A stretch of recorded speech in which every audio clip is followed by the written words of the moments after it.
الحمدللہ رب العالمین والصلاة والسلام علی سید المرسلین اما بعد۔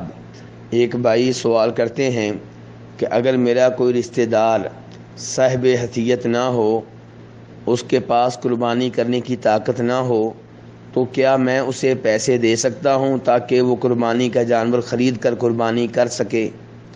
تو گزارش یہ ہے کہ اس میں کوئی حرج نہیں ہے کہ انسان اپنے کسی رشتہ دار کی قربانی کرنے کے سلسلے میں مدد کرے یا اسے اتنے پیسے دے دے کہ وہ قربانی کا جانور لے سکے اور اللہ کی راہ میں قربانی کا جانور ذبح کر سکے، تو اس میں کوئی حرج نہیں ہے، بلکہ یہ بہت بڑی نیکی ہے اور اس کا تعلق صلہ رحمی سے بھی ہے۔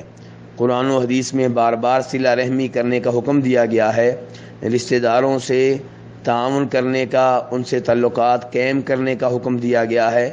تو اگر کوئی اپنے رشتہ داروں سے اس مسئلے میں تعاون کرتا ہے تو یہ صلہ رحمی ہے اور اس میں کوئی حرج نہیں ہے، بلکہ بہت زیادہ ثواب کی امید ہے۔